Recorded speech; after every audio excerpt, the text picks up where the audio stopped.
there anything that you were able to grab from the set of episode 2? Any props, anything? Because Star Wars has a lot of That's cool props. why they hired me. They knew I wouldn't steal anything. If only I knew, I would have stolen every single thing that wasn't locked down, you know? Welcome everybody to Collecting Star Wars. If you're new here, thanks for checking us out. We hope you enjoy it and hit that like button. And if you do like going to toy shows and conventions, then you're in the right place because that's all we do here. So hit that subscribe so you don't miss a single one. Speaking of not missing a one of our favorite conventions is Tampa Bay Comic Con. We never miss it. And this year, Comic Con 21, man, they got Daniel Logan showed up. The actor who played Boba Fett in Star Wars Episode 2, Attack of the Clones. He gave a great panel. So good, we didn't just want to incorporate it into our regular show video. We decided to give it its own video and post it here for you guys to watch now. It's an awesome panel. We were in the front row and recorded almost the whole thing. He talks about stories of Star Wars with George Lucas and Dave Filoni, Ray Park. He talks Star Wars toys. He talks about how he got the role. It's a great interview. You don't want to miss it. The only thing we missed was at the very end, he alludes to the fact that he was going to be originally in Star Wars Episode 3, Revenge of the Sith. So if you stick around to the end of the video, I'll come back and tell you exactly what he said and the shocking reveal of what his violent role was going to be in that movie. So enjoy the video and come back and hear the news. Until then, Daniel Logan, take it away, brother. Sticking around and listen to some of my stories. Yeah. Hopefully I don't bore you. I got ADHD, so I don't think that's possible. All right, we can find it. Yeah, exactly. Sounds great. Well, Daniel, it's a real pleasure. I'm a Star Wars fan from way back. I'm OG. I saw the first movie in the theater. I was a wee little nub, but you know, so it's a pleasure. I always love getting to do panels with Star Wars fans. I really wish I grew up in that era just because I love the toys from that era. Like if you get yourself a 1978 or 1970s figure that's still on a card back, it's gone up so much in price. That's like stock market, you know? You just don't play with it. Unfortunately, all of mine, I played the hell out of. That's what they were designed for, until people started collecting them. And you're like, wait, no, it's a toy. No, it's a collectible.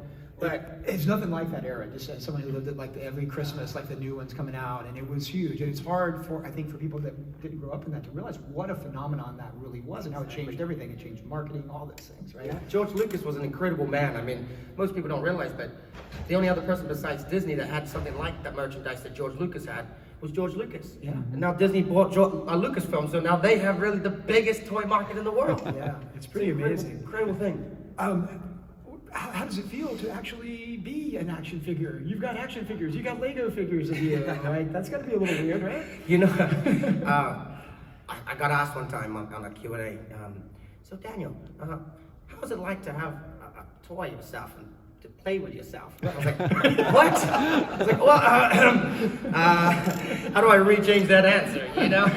But it's awesome. I mean, when they gave me the role of Boba, I had no clue what Star Wars was because I grew up on an island with only 3 TV channels. So I grew up in New Zealand. And I grew up in the era of episode 6 and 1. There was no Star Wars. You guys, some of you are probably in my same age group too. So you're like, yeah, I grew up in that timeline too, where you got all Star Wars. I got it all. You right? got I went through the whole thing. You went through the great days. I forgot what I was saying. I'm already on my next story. Yeah, you were talking about the movies getting the role, and you weren't a Star Wars fan. Yeah, that's right. When you got the role, you didn't really know anything about it. So I had no clue that Star Wars actually produced, or George Lucas produced the type of figures and the toys that he did. So I finished filming, and then they gave me a call and like, hey Daniel, we're gonna send you a box of your figures. And I'm like, what? So I was one of the first people to get the episode 2 little Boba Fett. I didn't realize that I should probably keep on to this and not give him away to all my friends at school. So I was in my garage. My very first signing was me in my garage. I was giving away all my figures, and I was giving them to all my friends in my school. So like I lost a whole box, and I probably would have made a fortune on right now. Right? But I never had an idea of, not only was Star Wars gonna like gift me the opportunity to travel, to meet wonderful people, you know, every other weekend almost. But it gave me an opportunity to say, well, I'll be molded in plastic for the rest of my life. You know what I mean? Those things are hard to get rid of. Right. That's a little weird. Very. So, did you become a fan after that? You know what? I think like anybody that has been introduced to Star Wars, you become an instant fan straight away. I mean, Star Wars the story is able to touch different people in different ways, you know, from different characters, I feel. But before, like I said, there was no Star Wars when I grew up, so I had no clue what Star Wars was. Actually, the funny thing was, is when I went for the audition, they asked me, have I ever seen Star Wars? And I said, no. So they looked at me like, where have you grown up all your life? And I'm like, well, in a hobbit hole in New Zealand, obviously. And then I think with the audition process, you had 5,000 children that, yeah, I know Star Wars. Oh, yeah, I know Star Wars. And there's one little savage down in New Zealand. I was like, I don't know. And I had no clue what it was. And I think it was great because it gave me an unbiased viewing of characters and the story of Star Wars, basically. But now, I'm like one of the biggest Star Wars fans there are. I have probably close to like 30,000 Star Wars collectibles. Wow. Yeah, I have a group actually. It's called Bounty Boxes on Facebook, and I've been. Well, my wife's like, "Wow, baby, you have a lot of Star Wars. Maybe you might want to try to see if some of your fans might want to buy them." So I'm like, "Sure, yeah, let's try it." So I started Bounty Boxes, and then it's just growing incredibly. But it's kind of hard, you know. You give up some of your collectibles, and then you know Stuff. Yeah, and I get the same thing for my wife too. I know. Wives, oh, I tell you, they're worth it, I tell you. But, yeah, I love Star Wars. I think Star Wars is the greatest thing on earth. Yeah. I used to sit there and say, you know, in some of these countries that they were having, you know, issues and problems, they just need to send some stormtroopers and some Jedis over there, you know? You can't be serious when you got those things all walking around, you know, and it's a good time. So, It's cool. It's interesting though. You brought up the point, like coming into it not as a fan though. I can see how that might have been because Boba Fett is this character that always has a special place in the hearts, you know, of all the fans. And so, if you had known that going into it, I could see how that might have just been like extra pressure. But since you didn't have to really deal with that. oh, if I knew how fan base of Star Wars was going into it, I would have said, no, thank you, I don't want this role, Boba Fett. So I came off of episode 1. Oh, episode 1 had just aired, right? So the stories were changing, people's ideas and everything else were rocked almost. Yeah. Because you're like, that wasn't what I was thinking of Star Wars. Then episode 2 comes along and it's this love story. Yeah. I had to get the love story. Right? Yeah, but you know what? I think Attack of the Clones gets too much grief. Way too much grief. Oh, that's what I was about to say. You should have heard the fans when I first came out. They're like, you're not our Boba Fett. What? Oh. They should not even taken that helmet off. Yeah, like, yeah, oh. Well, me and Jake Lloyd both got it. Right. But I grew up with my 2 big brothers that beat me up my whole life. So from New Zealand, you know, it's just one of those savage islands where you're like, all right, well, you want to talk about me? Come on in, let's fight. And they're like, what? I didn't realize being a celebrity, you're not meant to tell your fans that, you know, 13 years old. I'm like, you want to pick on me? Okay, come on in. And then, you know, I had to realize really quickly, like, Star Wars is very passionate. Yeah, and it's it a is. very, very big thing that's touched the world, you know, so. And Boba Fett, you know, that character, I guess I can see some of that. I think some of the problem is what made Boba Fett such a cool character in the original days was the mysteriousness, right? And so you show his face. It's like when they gave Wolverine an origin finally, right? It's like it takes away from him, right? It's that kind of and then maybe that's some of it. You know? It was a lot of it. You know, I think. And you gotta remember that Boba Fett is a fan-made character. Right. So like, he wasn't even meant to be a bounty hunter. But then they were like, how am I gonna make 200 Boba Fett looking guys in white prototype armor? Right.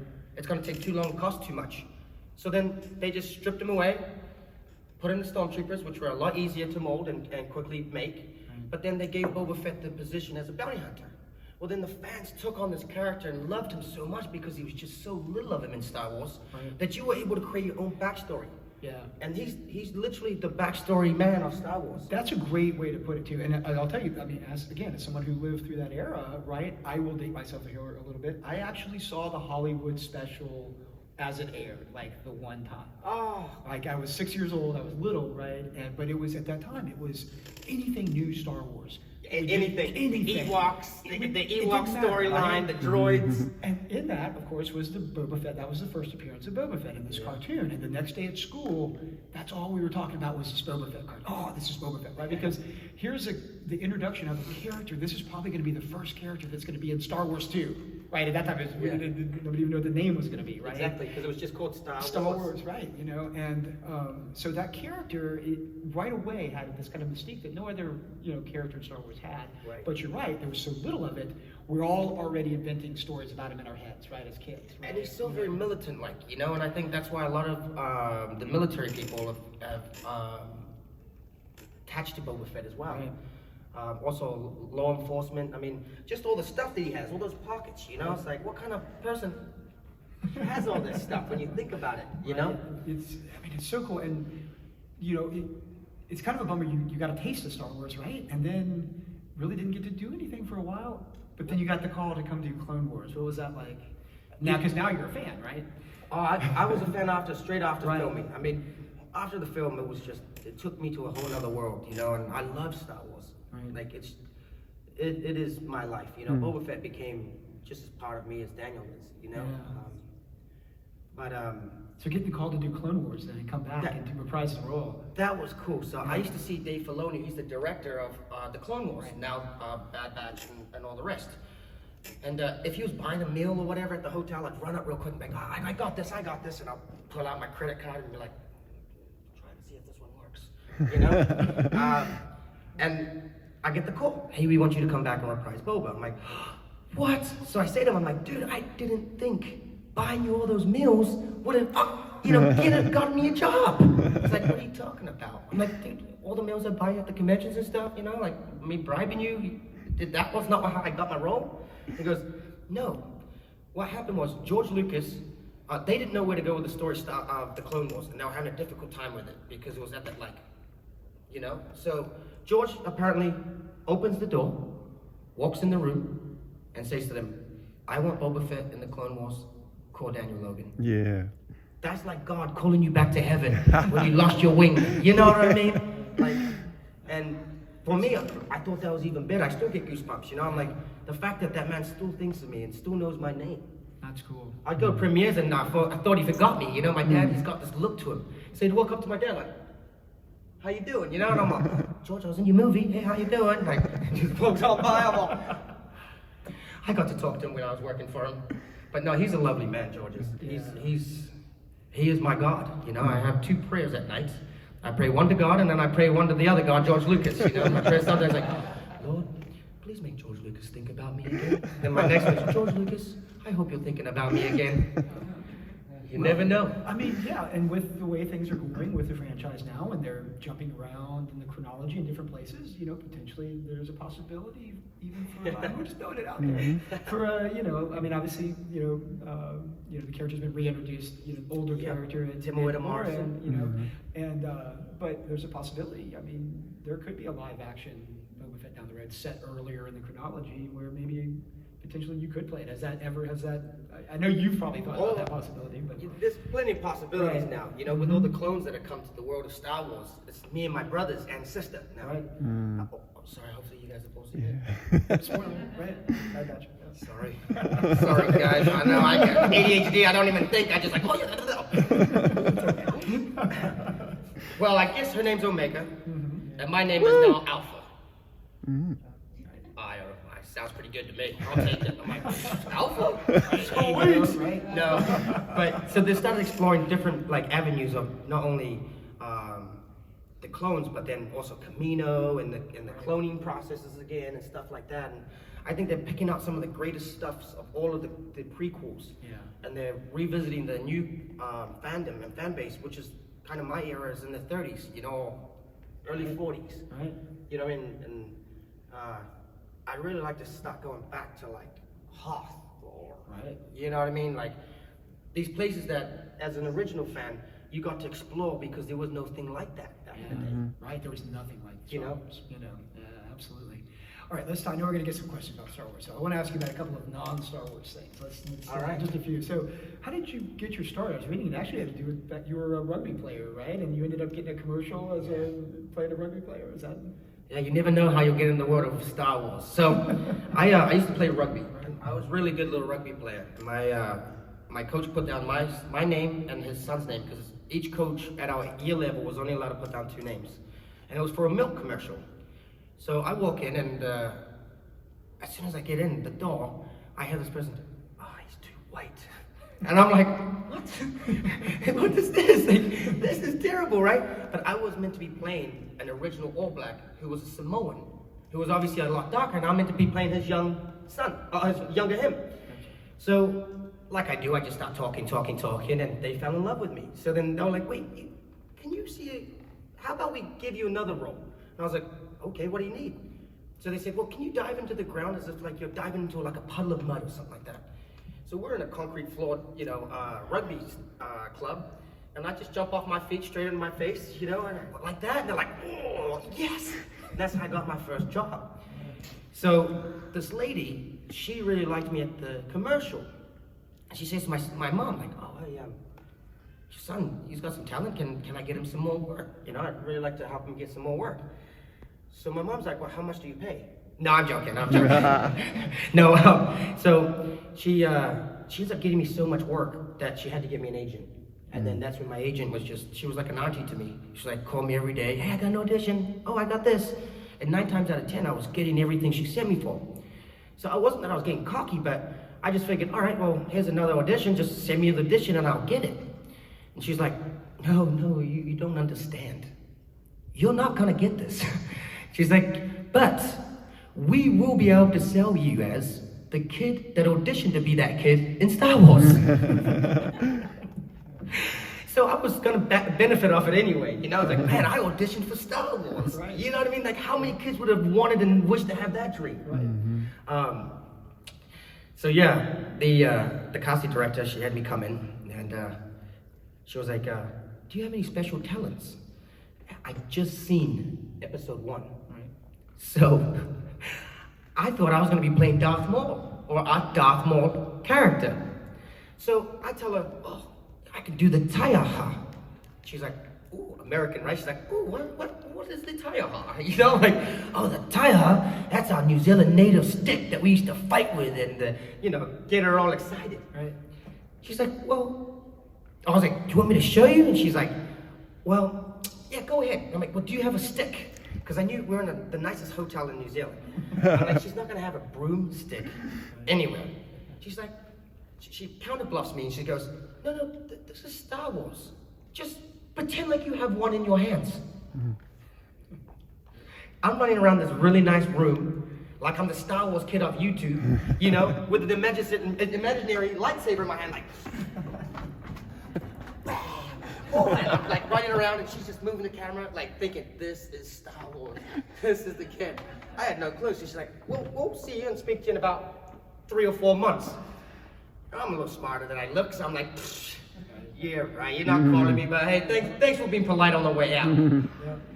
My brother we used to play PlayStation together and we used to play Grand Theft Auto, but because I can't focus for too long, I don't want to do the missions. I just want to go and steal the cars and do all that fun stuff, My brother used to get really mad at me for that. So I was messing around, and instead of clubbing me, he just says to me, hey, I gotta tell you something. I'm like, what? He goes, dude, you got Star Wars. And I'm getting goosebumps again.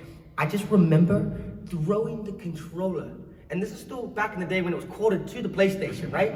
I was like, what? No way! So I started running out the door. My brother's like, get back here. And I'm like, what? He goes, dude, you can't tell anybody. I was like, what are you talking about? And this is my brother who's like 3-4 years older than me. So he beat me up a lot of my life. And I'm like, and he messed with me all my life. So I'm like, what? And he's like, dude, you got the role, but they just can't tell you yet. They think that you have a big mouth and you might leak this story. He's like, me have a big mouth? What? They were very smart. So that was the day I found out. So I ran around, running around. When my mom told me, she pulled me in the kitchen. I'm like, oh, I'm in trouble. And she sits me down. She was my mother and my father. So she was like, you got the role. I was like, what? She's like, I know I'm proud of you. Just like that. Man, there was no like, son, our lives have changed forever. You hit the lotto. Like, it was just like, you got it, and I'm proud of you. I'm like, wow, thanks. Could you imagine having to keep your mouth shut for 2.5 years while your movie was still being made after you had filmed? Wow. That was my pickup line. Could you imagine all the girls I could have got with that pickup line? You know who I am? Who? Boba Fett. They're like, who? Still sounds cool. So it's funny, you mentioned like you jumped around pretending to be Darth Maul. I've heard that you actually trained with Ray Park, right? Yeah. You trained martial arts with Ray Park and for a long time, right? So back in the day. I've been blessed. Yeah. Peter Mayhew became like an uncle to me. Kenny Baker was like an uncle. Ray's like more like a brother.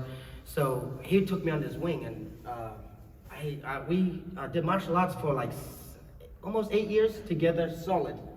And then on and off.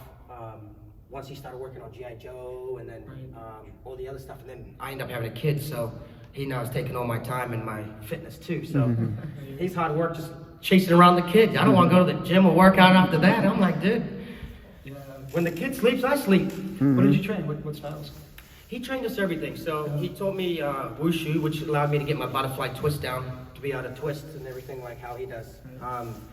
But we did a lot of mixed before the UFC blew up. So we were doing like some days we'll work out in the pool doing resistance training. You know, it was always hitting, always punching or kicking or doing something. But mainly boxing, kickboxing, wushu, Shaolin, everything basically. Yeah. Have you had an opportunity to use that in any of your work, really, with choreography and all? Or? Not yet, no, because I tend to forget that I have all those tools in my belt, and I don't advertise it as much as I probably should. But I think I'm more embarrassed and nervous that if I embarrass myself, I embarrass Ray too. So I'm like, I don't know. I've done a couple panels with him. He's a great guy. He's fun. He's really a good person. He's like me, We realize the opportunity we have coming from such small countries. But then when you get deep inside of our families and stuff, you realize what kind of great opportunity, our God, George Lucas, gave to us. Back on Monday, I think, to fly spaceships. Can you do that? Fly through asteroids, fight, shoot? Took him under my arm. Call me Dad now while we're here. Okay, I'll call you son, just so we get the bit of bonding going. We just got to use our imaginations. What's your question, my brother? Hi, I was just wondering if, because you got to hold Django's helmet in your own two hands, and I'm sure as a child you've asked the question, was there anything that you were able to grab from the set of episode 2? Any props, anything? Because Star Wars has a lot of That's cool props. why they hired me. They knew I wouldn't steal anything. If only I knew, I would have stolen every single thing that wasn't locked down, Do you know how much Jango Fett's pistols go for nowadays? The ones in them, ridiculous. We're talking probably $100,000 or $200,000 for his pistols. I would have stolen everything.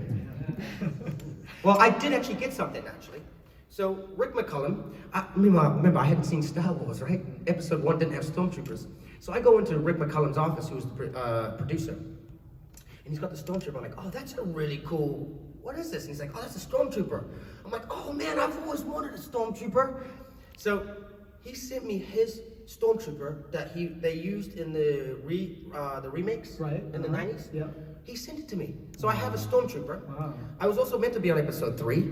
So when I went down to the set, they were just tearing apart the lava from the lava scene of, Anakin, you are like my brother, So my dad kind of figured out what it was. And I didn't know. I was just like, yeah, they're just dumping the trash.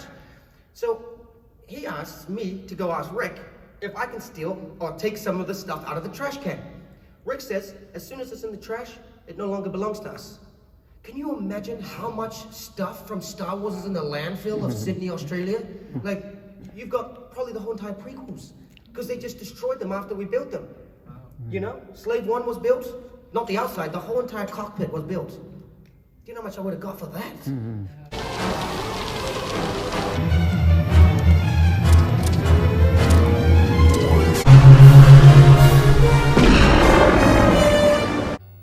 All right, that was pretty great, wasn't it? You could probably tell I enjoyed myself, me laughing behind the camera and everything. But anyway, as promised, let me tell you exactly what Daniel Logan said about what Boba Fett's role was originally supposed to be in Star Wars Episode 3, Revenge of the Sith. Apparently this is what was going to happen. Boba Fett was supposed to put on his father's armor, wearing Jango Fett's helmet and jetpack, and he was supposed to face off for revenge against, you guessed it, Mace Windu. And in the battle, Daniel Logan described it as being something what sounded very similar to what we saw in Episode 2 when Jango Fett squared off against Obi-Wan Kenobi. He was supposed to, with the backpack on, face Mace Windu, blast off, and then fire 2 blaster bolts into Mace Windu's chest and kill him.